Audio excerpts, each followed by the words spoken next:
D'abord, quelle a été votre réaction en recevant ce prix? Qu'est-ce que ça représente pour vous d'avoir le premier prix du festival FEMI qui existe depuis de nombreuses années? Voilà, donc on vous remercie de l'accueil. On remercie aussi la Guadeloupe de nous avoir accueillis sur leur terre. C'est la deuxième fois qu'on vient en Guadeloupe. Nous sommes venus il y a 2 ans pour présenter un premier film qui s'appelait 2030, qui traitait d'une histoire parallèle.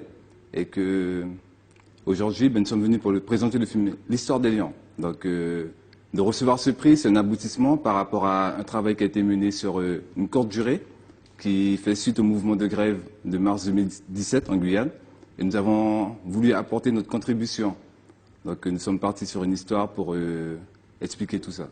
On regarde d'ailleurs tout de suite un court extrait ensemble. D'accord. On regarde. C'est pourtant de votre histoire, de vos ancêtres qu'on parle. Cela devrait vous intéresser. Je m'en fous. Pardon? J'ai dit je m'en fous. Que ça fait nègre qu'avant des nègres, on parle ça. Ah, mais parfois l'histoire est plus dure et plus cruelle que cela, Jessie. Je suis désolé, mais cela a vraiment existé. Moi, mes ancêtres étaient des résistants. Tes ancêtres, c'était pas des vagabonds.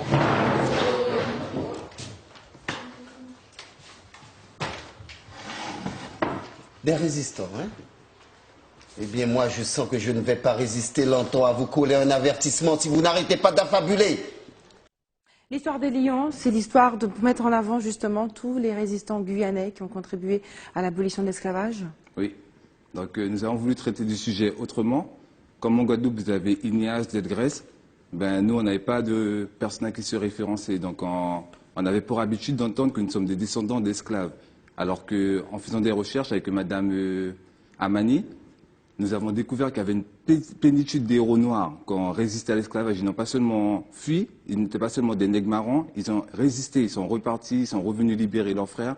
Donc on a voulu quand même, à travers le mouvement de mars 2017, notre contribution à ce mouvement-là.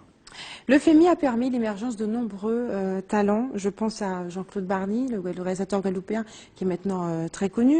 À quelle carrière vous prédestinez-vous? Donc au départ, moi personnellement, je n'ai pas du tout destiné au cinéma. Donc avec Madame Bakoul,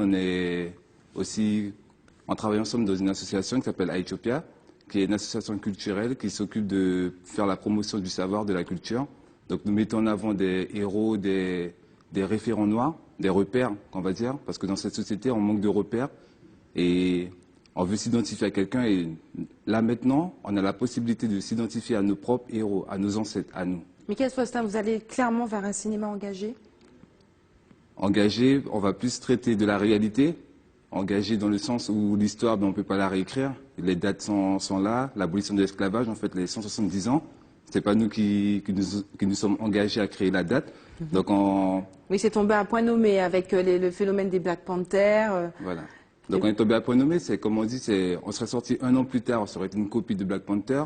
1 an plus tôt, on est juste dans le bon timing. Donc ça ne s'arrête pas à l'Amérique ou l'Afrique, mais en Guyane aussi on a résisté, en Guadeloupe on a résisté, en Haïti on a résisté. Comme en fait le drapeau d'Haïti, comme on a vu dans le sujet, c'est aussi une manière pour nous d'être heureux de marquer ce genre. Quelque part, vous représentez un peu ce soir la jeunesse guyanaise. Que dit-elle aujourd'hui, quelques mois après, enfin 1 an après les événements qui ont secoué le département? D'abord, comme nous l'avons dit pendant le mouvement, nous sommes déterminés à vraiment accomplir ce que nos ancêtres n'ont pas pu terminer. Donc, comme on parle de liberté, on est vraiment sur ce chemin-là de la liberté. Donc, on demande à toute la population de nous rejoindre, de toujours rester déterminés. Donc, comment est le climat en Guyane en ce moment? S'est-il apaisé ou au contraire, les esprits sont toujours aussi vifs? Donc, quand le mouvement a commencé, nous avons dit que c'est la première sommation. Donc là, on va passer à la deuxième phase du mouvement. Du combat? Oui. Et elle prendra quelle forme cette fois? Donc le but, c'est la liberté, c'est la paix. On n'est pas dans une lutte armée, on est plus dans une lutte consciente. Donc comme on disait, on est plus sur un travail de conscientisation, d'où le travail avec l'association. Même avant le mouvement, c'est pas du mouvement qu'est partie la conscientisation, c'est bien avant. Il y a des associations, il y a des poètes comme M. Eddie Stephenson qui font un travail exceptionnel avec sa femme, Nora Stephenson, pour diffuser le savoir. Et nous, on reprend le flambeau, comme on dit, le flambeau de la liberté. Et comment vous pourriez décrire l'état d'esprit des jeunes, de la jeunesse guyanaise en ce moment? Donc la jeunesse, on dit que chez nous, la jeunesse est plus nombreuse que les anciens. La population, la démographie est telle qu'elle. Donc on s'intéresse à cette partie de la population-là. On sait que c'est vers la jeunesse, c'est l'avenir, et que c'est à eux qu'on doit s'adresser directement pour pouvoir aboutir à notre mouvement. Une dernière question quand même, Mikez Festin. Les acteurs noirs évoquent souvent leurs difficultés à trouver leur place dans le cinéma français.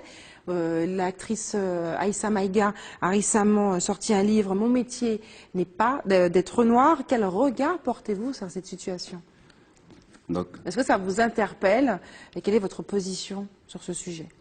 Ça nous fait plaisir qu'elle ait osé écrire, qu'elles se sont réunies pour oser écrire ce film-là. On voit le résultat, qu'on en parle aujourd'hui. Elles sont montées sur les marches justement du Festival de Cannes. Sans oser, on ne peut pas. Nous, pareil, nous avons osé de faire un film sans budget.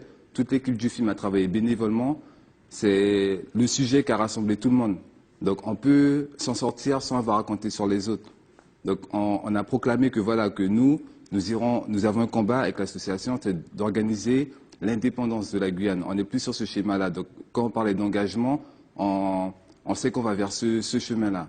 Donc après, ne pas attendre que les autres nous le proclament, c'est à nous de proclamer. C'est comme pour l'abolition de l'esclavage, n'a pas été proclamé par Victor Schœlcher, mais par les résistants. Haïti, la Guadeloupe, tout le monde a ses référents. Merci en tout cas, Mikez Festin, d'avoir été avec nous ce soir. Je rappelle que vous êtes co-scénariste du film L'Histoire des Lions, qui a reçu le premier prix du court-métrage de la 24e édition du FEMI. Est-ce que vous aimez le football? Également. Alors Didier Deschamps a publié hier, vous savez, la liste des 22 joueurs français sélectionnés pour la Coupe du Monde. Est-ce que sa liste plaît aux Guadeloupéens? Quel est leur avis? Karen Diamant et Patrick Curie leur ont posé la question. On écoute leur réponse. Merci. La liste, on s'attendait à la plupart des joueurs, hein, mais bon, c'est dommage que Payet ne soit pas là. Il y a aussi des joueurs que moi je trouve